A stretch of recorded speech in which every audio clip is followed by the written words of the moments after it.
Hey everyone, welcome to our Vermont Vegetable and Berry Growers webinar series.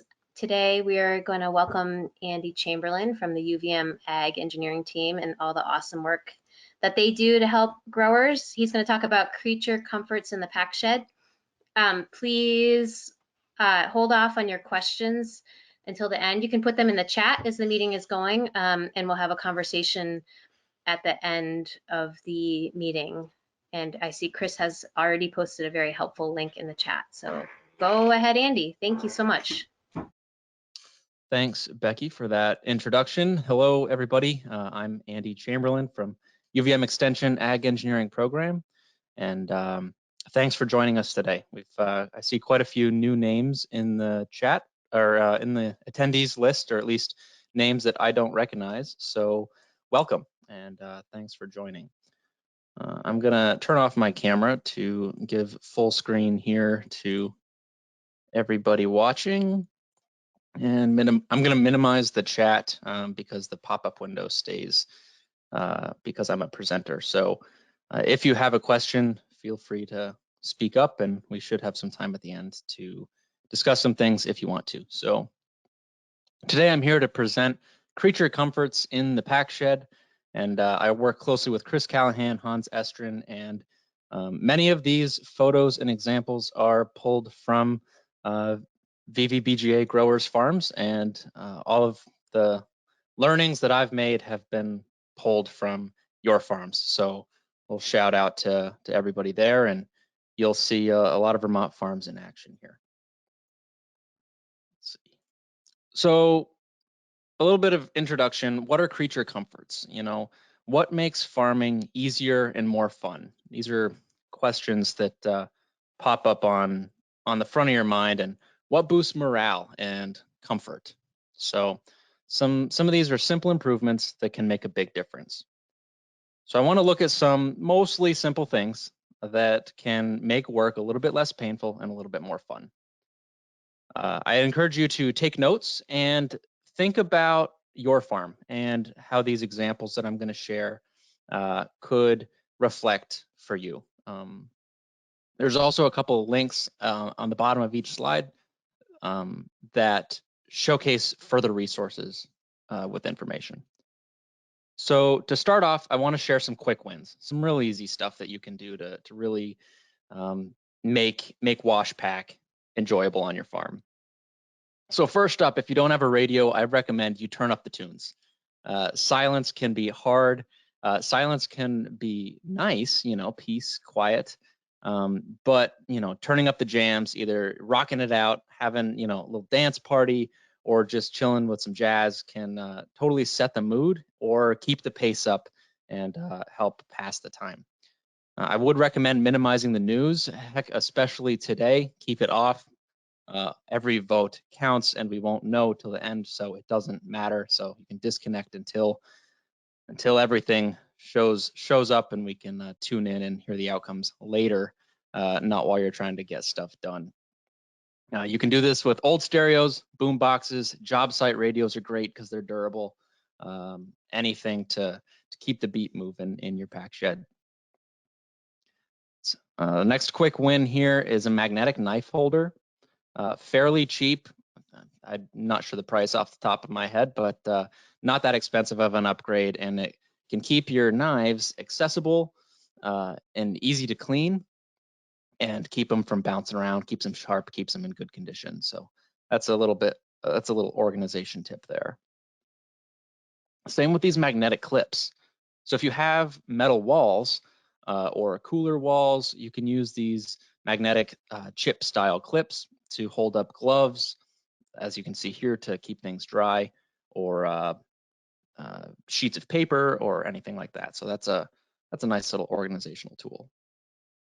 Speaking of gloves, you really want to dress for the weather. You know, it may mean spending a little bit more to have the right gear, but boy, if you're comfortable, work is going to be a lot better. So this is a pair of gloves that I'm a fan of. I'm a fan of this style. They're knit. So it's a knit glove, but then they're dipped in rubber, so they're waterproof. It gives you quite a bit good dexterity, and it's kind of the go-to glove for working in wet, sloppy shoulder season weather like we're experiencing now.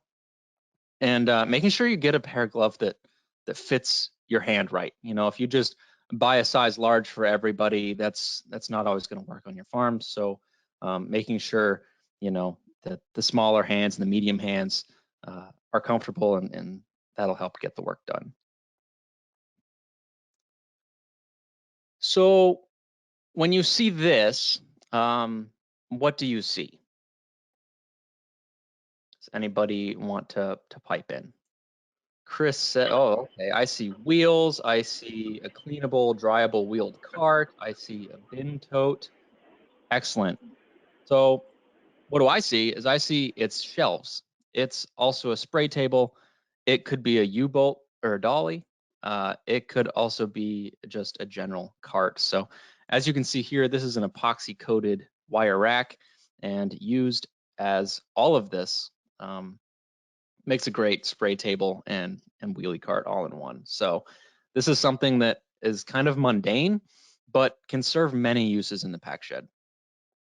So Danielle Allen from Route 5 Farm, I was the first one who I heard it from, and she says everything on wheels. If you put everything on wheels, your life is that much easier because you don't have to pick it up and carry it. You can just slide it around. So they went and even added wheels to this cabinet, which holds the supplies like stickers and bags and labels and markers and things like that. So it keeps the space flexible, and you can move things around whenever you need it. So everything on wheels. And here's an example of that short link down below.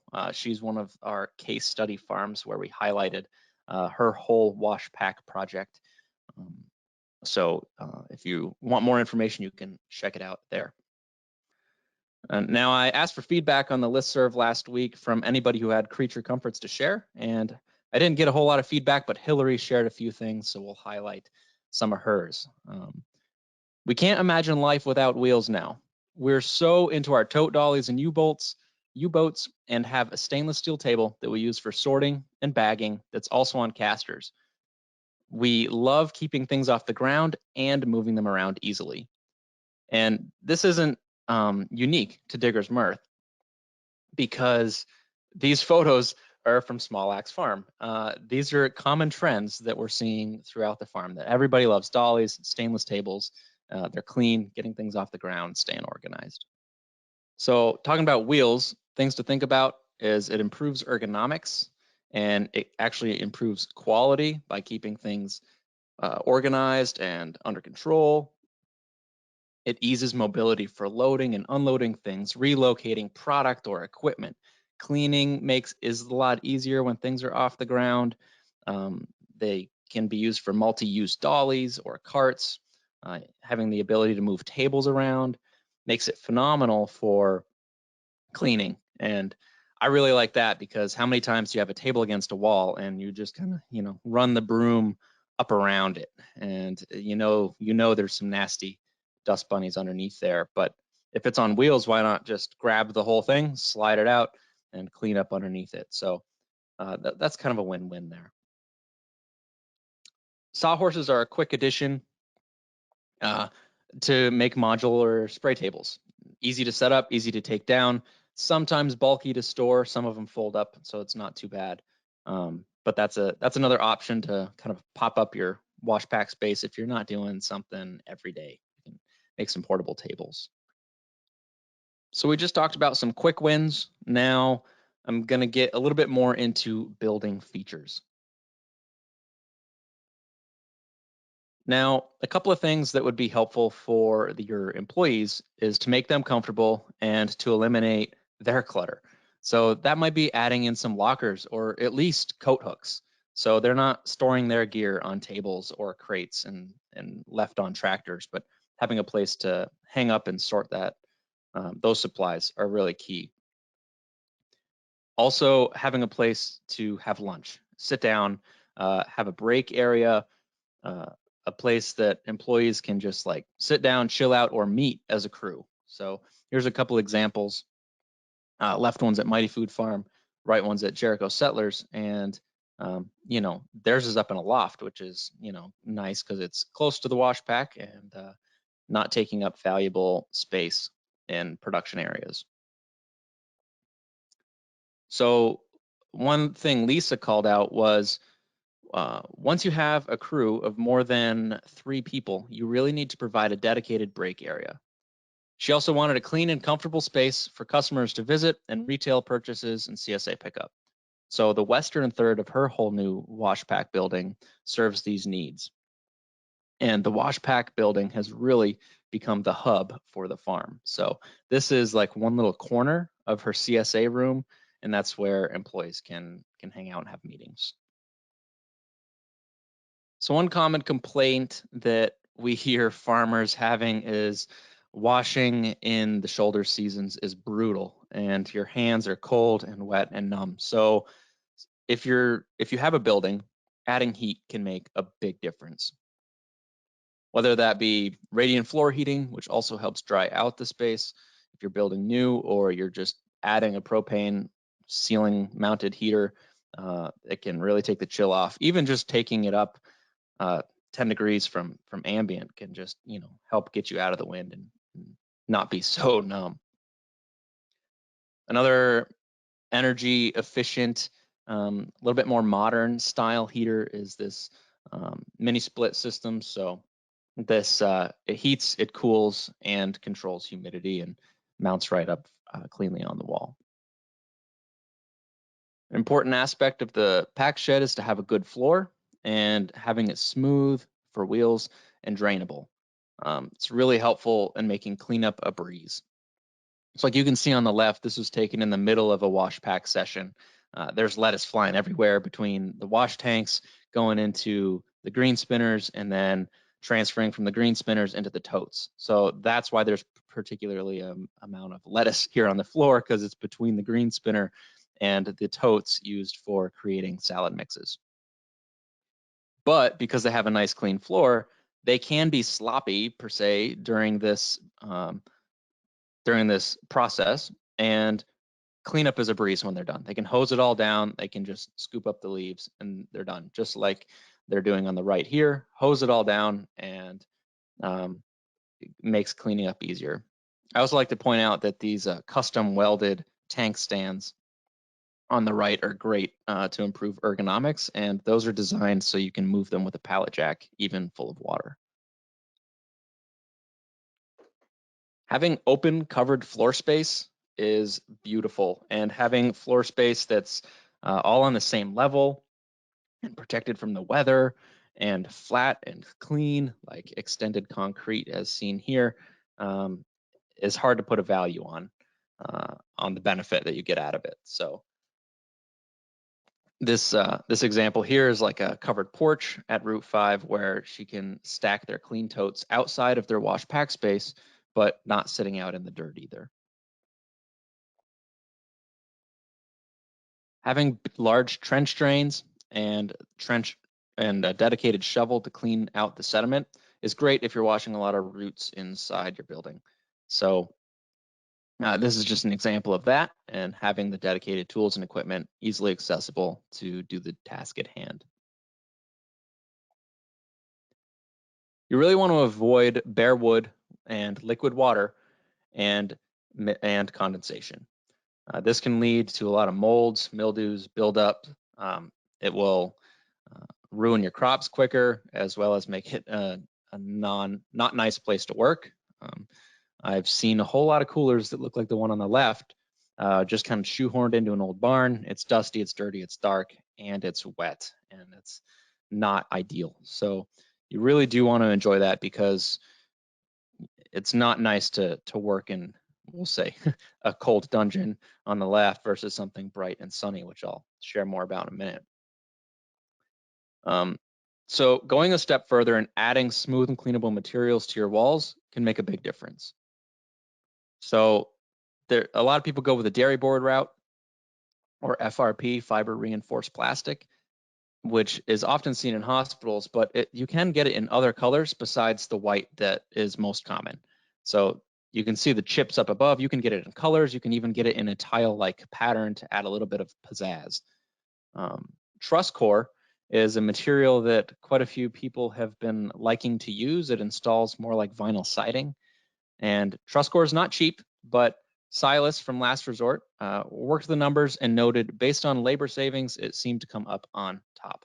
So this is a corrugated material and is more rigid than the FRP. So the FRP needs to be glued up on top of an existing wall surface, so over drywall or over plywood or over chipboard.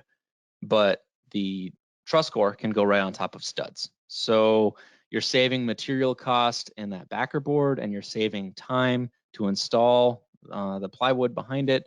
So therefore, the cost kind of justifies because it can go up that much quicker and it saves a step. It's bright, it's clean, it's easy to clean, and I think that's only available in white, but it's been a hit.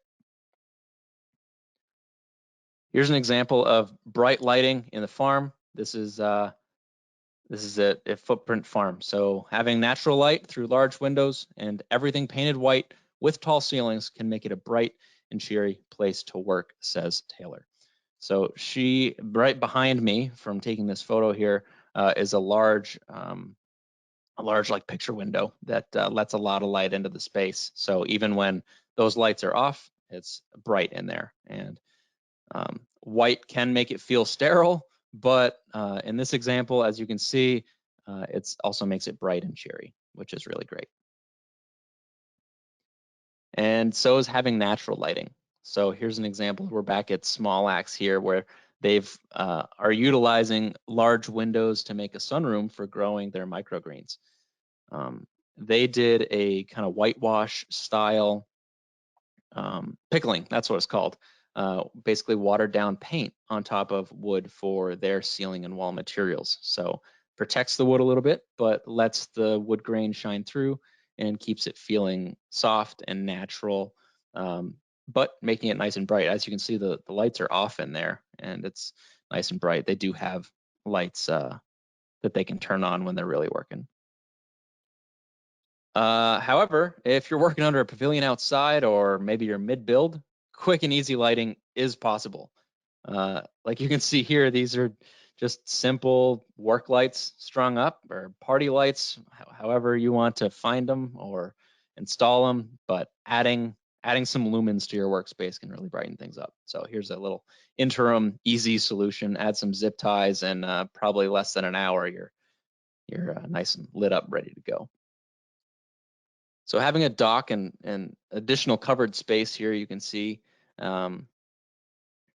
is another example of a place to store bins outside and allowing larger trucks to easily move product. So whether they're loading up the van and going to the farmer's market or wholesaling product, having a loading dock can really make life easier.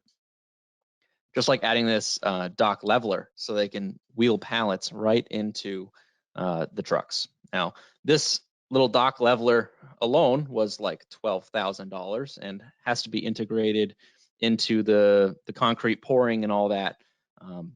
But it was a long-term investment well spent. So now we've talked a lot about the building, and now I want to share some equipment that you might be using in the building that can make your life a little easier. So a lot of people are washing their greens in stock tanks or 3-bay sinks or watering containers. So livestock watering is what you see here. So they work great. They can be cleaned down. They're lightweight and portable when they're empty and can be set up on different heights or different orientations. So that's a big win there. And it's a little bit easier to move than a sink. We've got a whole bunch of sink options listed below as well. Green spinners, whether you're small spinning it by hand like a restaurant or full-on commercial spinner, we've got several options available here. We even have guides to help convert a washing machine or a couple models of washing machines into green spinners, which will get you in between hand cranking and not forking out $6,000 or more on a large industrial spinner. Under $1,000 can get you into using a green spinner there. So we've got resources on that. Barrel washers, can make things a lot easier. So stepping it up from a spray table, getting into a little bit more of a steady stream of production. Here's a couple options shown here. There's one with a poly tube, one on the left is from AZS, the one on the right is from Grindstone Farm. It's a kit. They're probably one of the most common in the Northeast on small farms.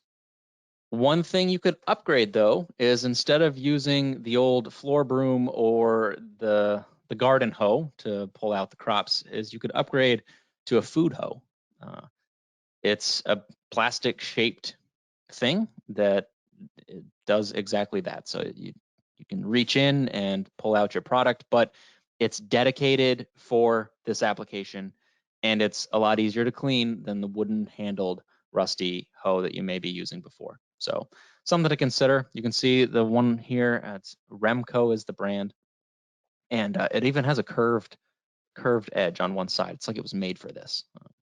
I'm not exactly sure what part of the food industry uses this, because it definitely was not designed for farms, but would work great on one. Another option to a root washer is this Wilsey root washer, slightly smaller than those 8 feet long models I just showed you. This one fits on top of a pallet bin. So water is held in the solid bin here and then recirculated and pumped through the tube. So this is a little bit smaller batch run system. There are a couple more models that are hitting the showroom floors, so to speak, that we've heard about this last year. AZS has upgraded to and now offers a full stainless model. So this is the 8-foot poly one that was green a few slides back, now available in stainless frame, so you don't have to worry about rusting. It's going to hold up well and be easy to clean. And then this one on the right looks about the same size as the Wilsey mentioned previously, but it's made by Univerco, just up in Montreal, and so they're not far from us at all. And it looks like it's also designed to roll over a pallet bin. I can't go a presentation without mentioning the rinse conveyor. It seems to be a dream on many farms because it can be used to wash everything from greens to roots and even bunched crops in between. So it's a big hit. It's got 3 different stages here. I've got a lot of information on this on our website, but to give you just a quick overview, if you haven't heard of this machine, it's about $7,000, made by AZS, and it works like a commercial dishwasher. So the stage 1 is a high volume, low pressure, think like a shower head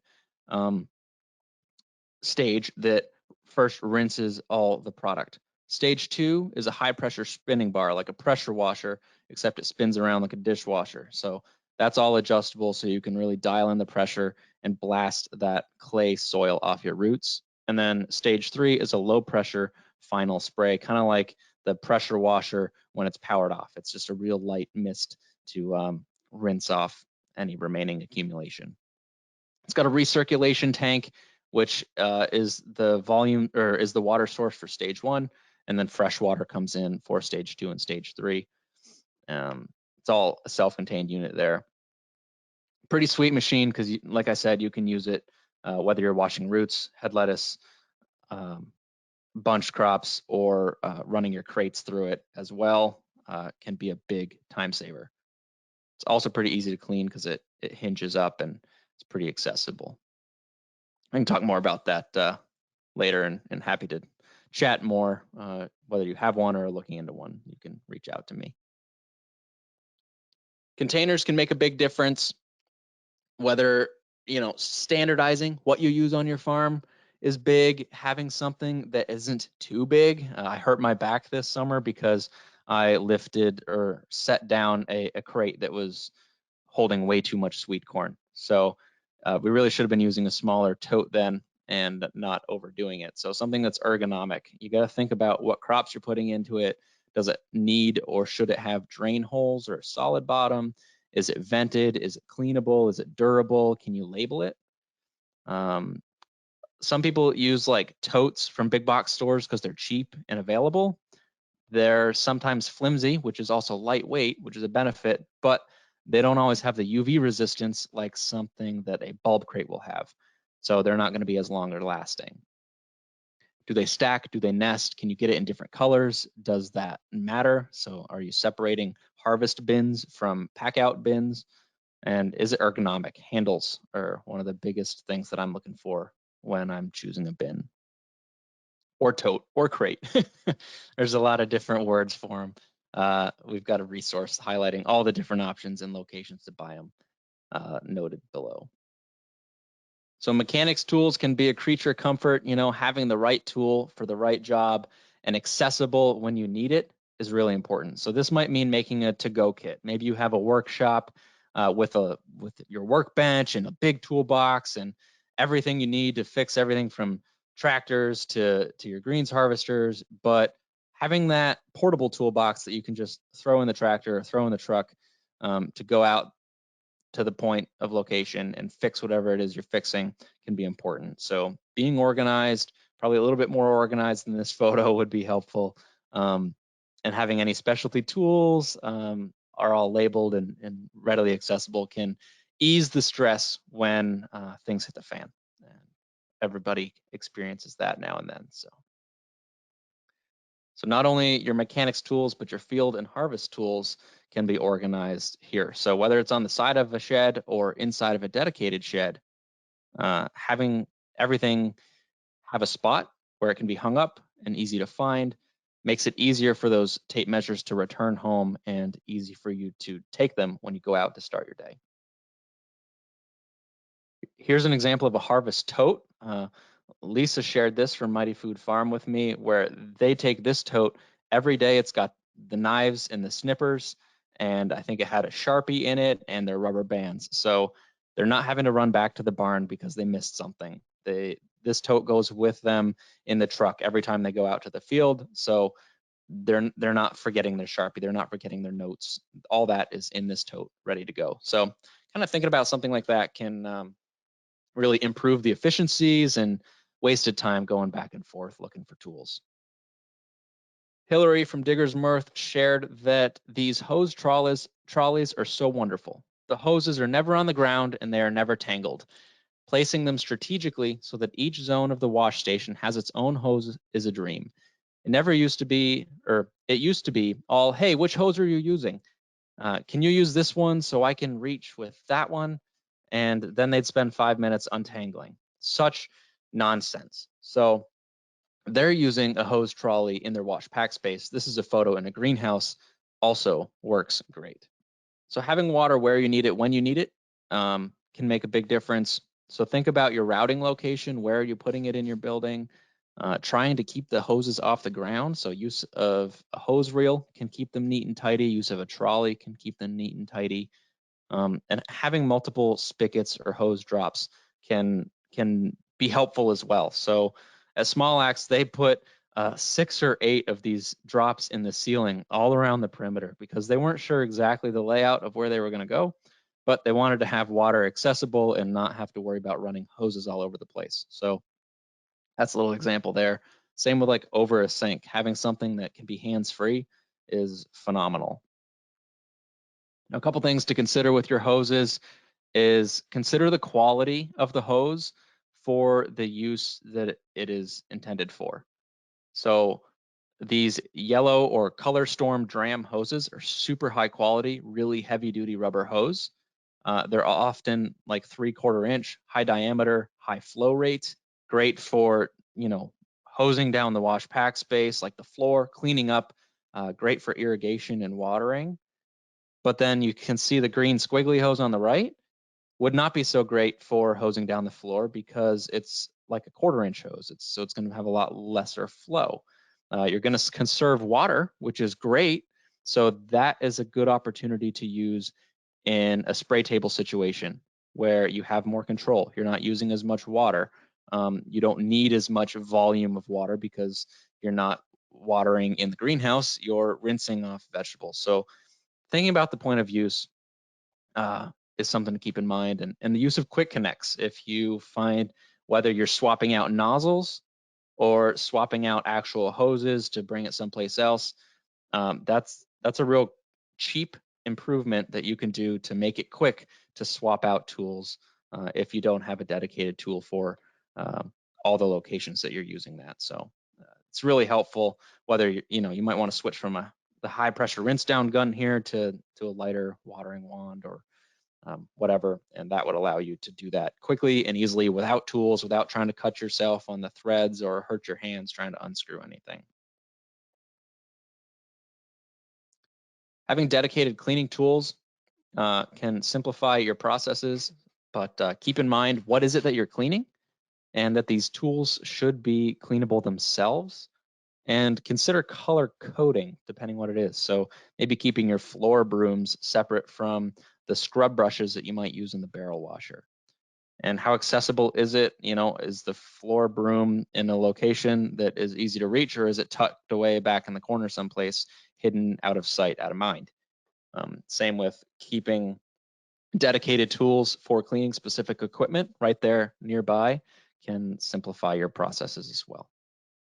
And then consider when to replace them. They do have a lifespan just like your toothbrush, and when they're not serving their purpose or doing their job, it's just not worth holding on to them anymore. Squeegees are a helpful tool, especially if you've got a nice smooth concrete floor. There's a lot of water in a wash pack space. Drying is important to not allow things to grow, and as well as for the building health, and it eliminates slips, trips, and falls. So squeegees are great. This is one here. The green one is a Vican or a Remco, which is that color-coded brand that I've showed a few times here.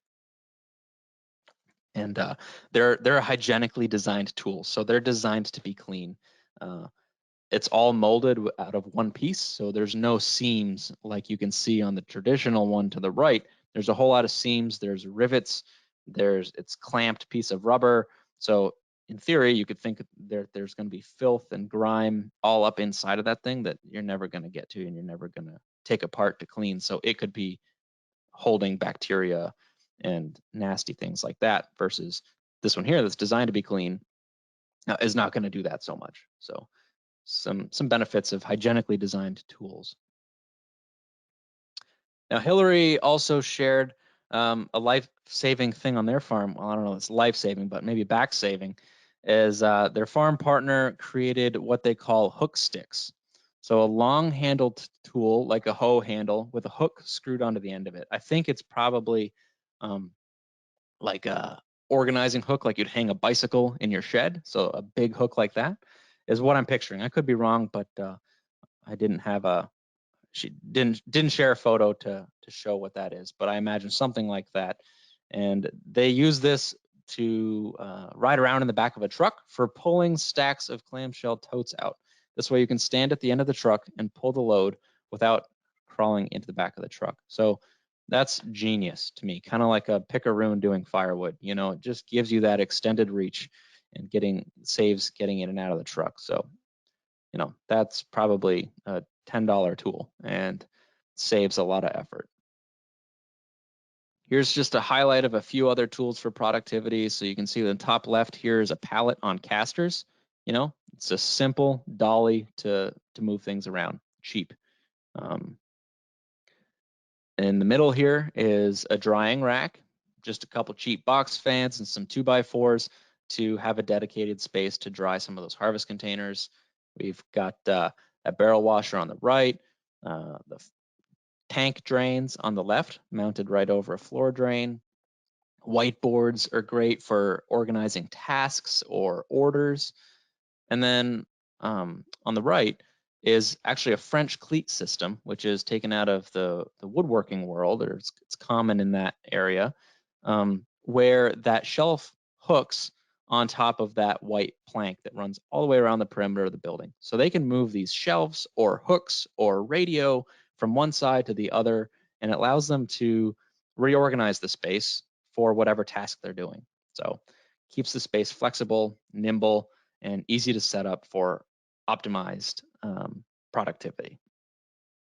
Like I said at the beginning, a lot of these were taken as post-harvest case studies. So farms that shared their examples of their wash pack space with us.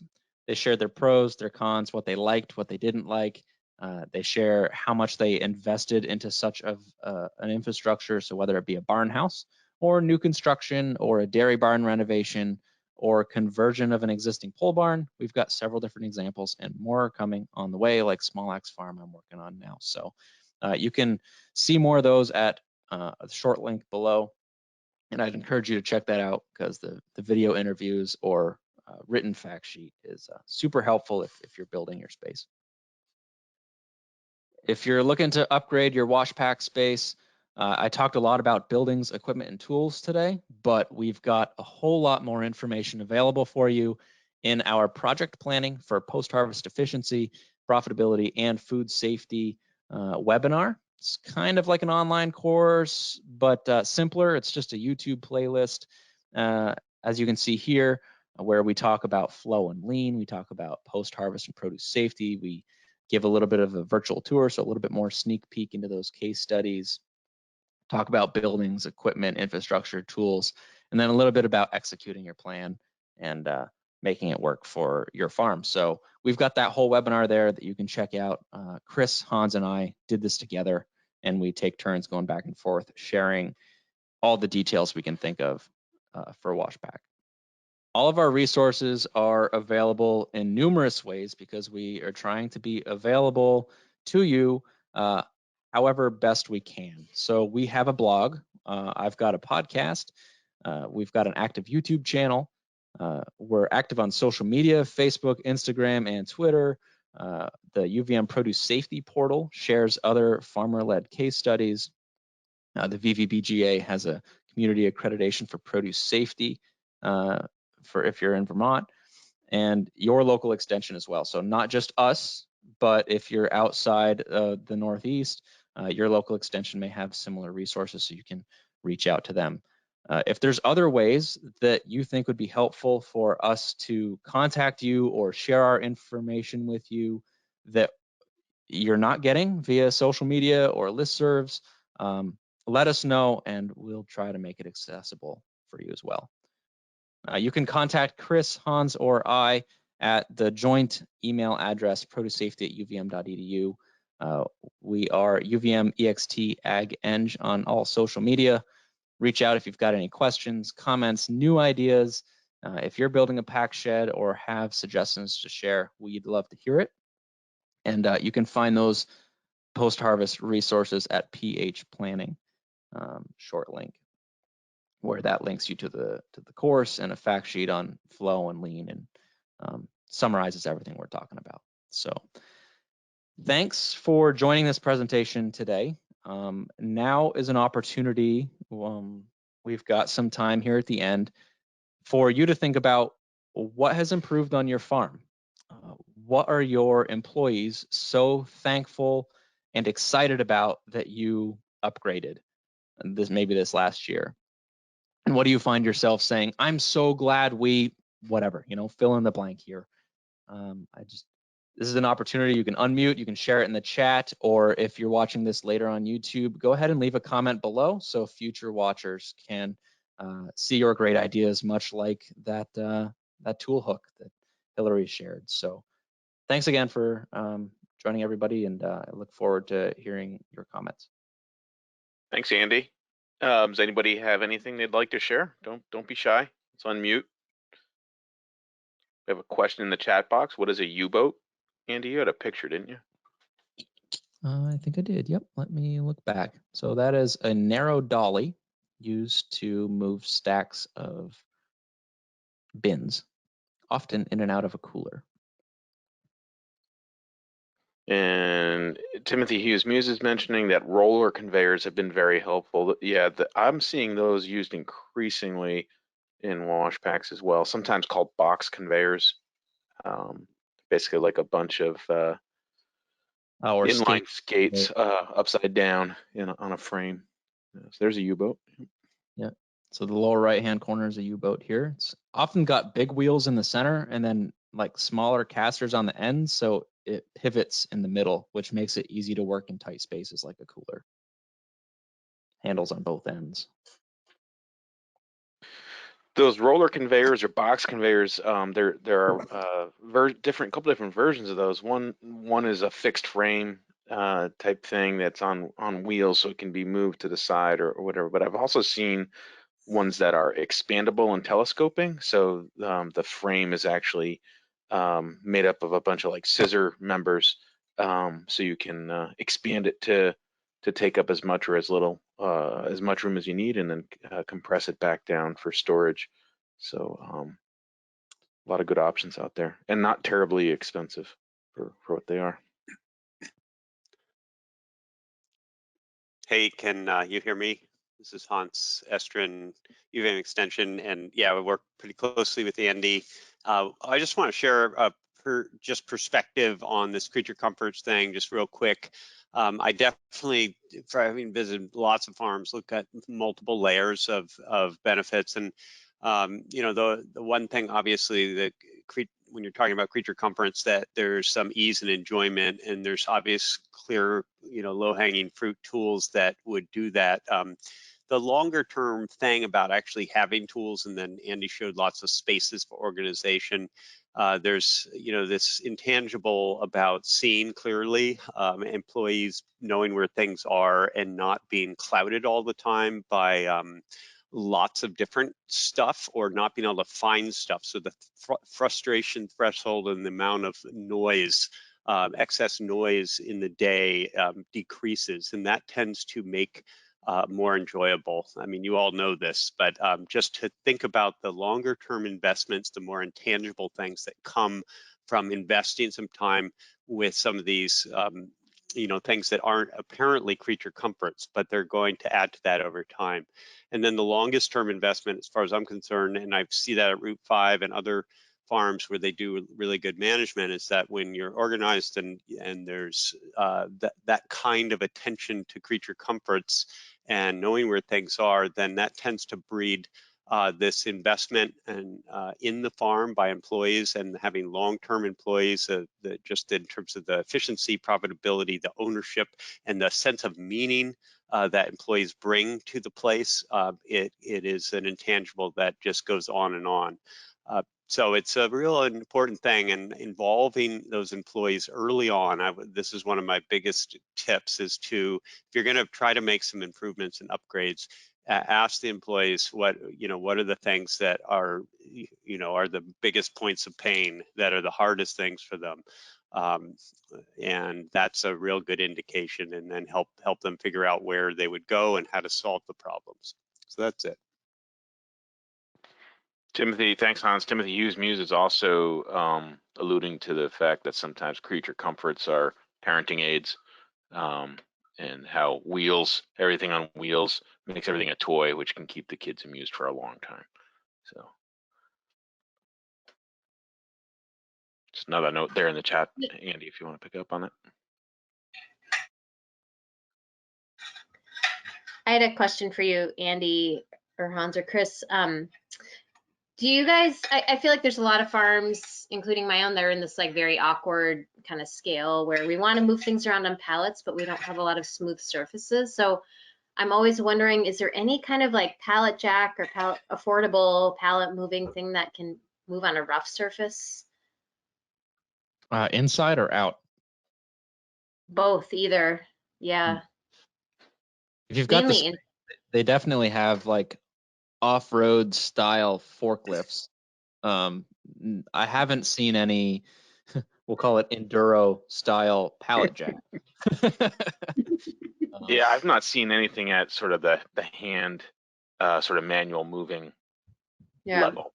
Certainly motorized, or engine powered forklifts, or tractors with forks or whatever, but I haven't seen anything. Timothy Hughes Muse is noting that this very thing, talking about going with an electric forklift and pallet racking. I don't know, Timothy, did you look at anything that might be rated for all-terrain use?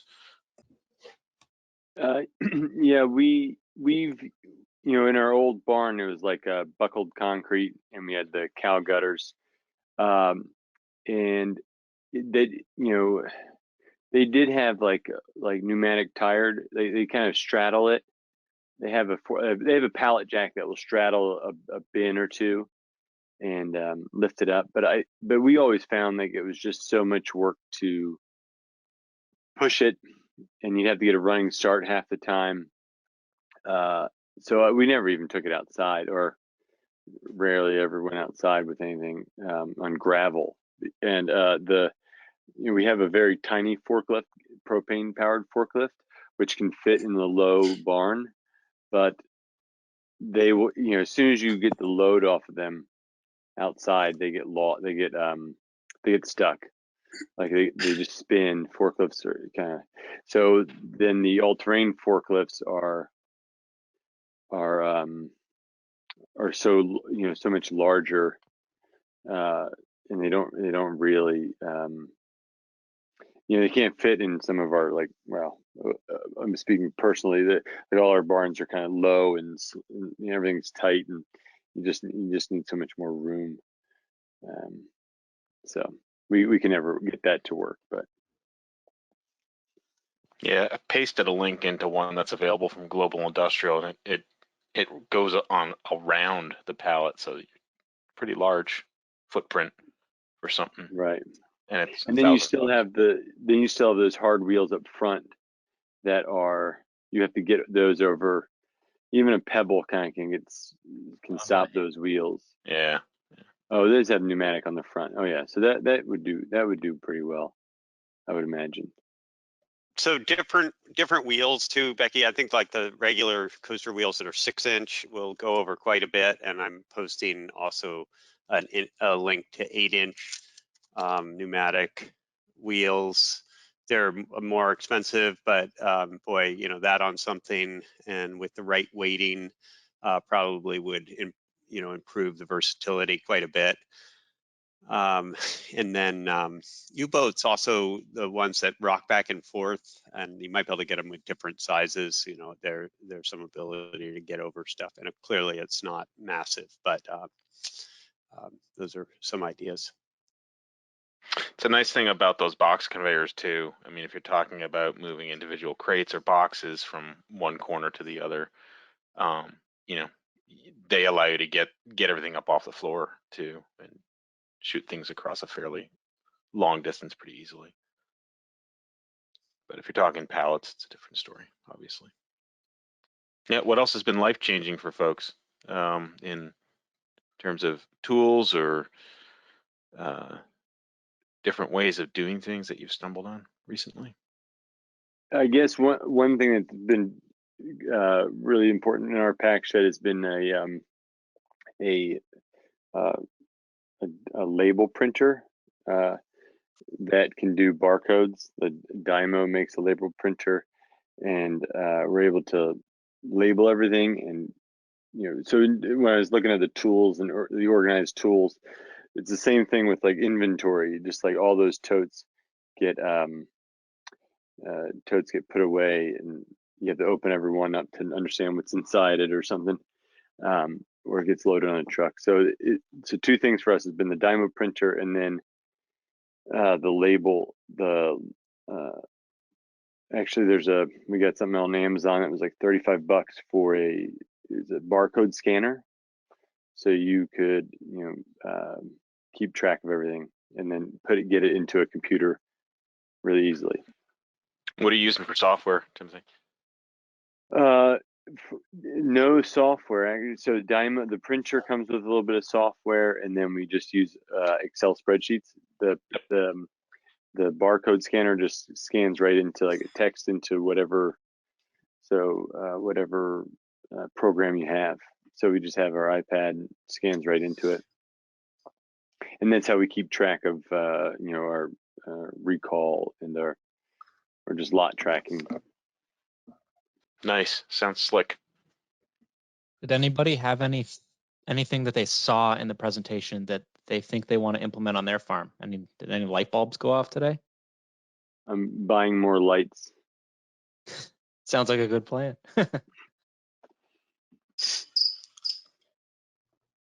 Some more responses in the chat box, Andy. More wheeled things. Elevated hoses, good idea. employee area, and magnetic holders. Great. Andy, I can't remember if you mentioned it, but when talking about putting everything on wheels, it's sometimes helpful, especially if you're putting casters on things, to have 2 unlocked casters and then have 2 lockable casters, because you don't, just because you want everything on wheels and you want to be able to move it when you want to, doesn't mean you want it to be able to move when you don't want it to move. So I have heard that like on that green rolling cart that I shared, an example like that where it's in a very wet location all the time, those locks don't always hold the greatest when they get wet. So they lose their luster a little bit. Mm-hmm. So that's where having 4 might be a benefit. So if they start to slip a little bit, you can secure it the best you can. And you and I have definitely found that not all casters are created equally. You can you get what you pay for. One of the things I'm most inspired with is the just simple inventions that people come up with. This, the stick puller thing, Andy, that you showed. Ethan Thompson at Queen City Acres did a prototype that is begging to be created, which is perfectly it's I think 4 11 by 22 little aluminum shelves for seedling trays. And I know, in these very small farms with narrow aisles, and they don't even take, how do you carrying starts out and carrying them around.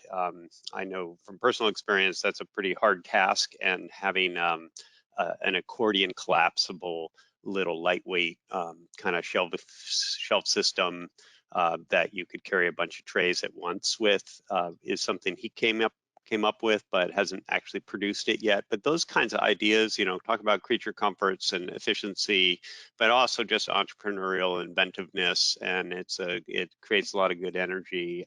And we have the capacity, especially from various with the Ag Eng team, but also like the technical centers, like Randolph Technical Center, that could actually do some builds.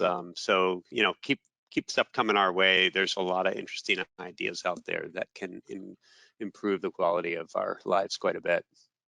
Yeah, that's great, Hans. And also just a plug for local maker spaces, which are an increasingly available option for people. So you may have an idea and not know how to make it happen, but there are probably people in your community aggregating around a makerspace who can help you out. So it's almost 1. I just want to respect everybody's time. If there's any last questions, you guys can throw them out there, or Andy, Chris, Hans, if you have any follow-up points. It's been super useful information. Thanks, everybody. Yeah, nice job, Andy, pulling it together. Appreciate it. Yeah, great job, and thanks. Thanks everybody for coming. If you think of anything out in the field, shoot us an email. We'd love to hear it.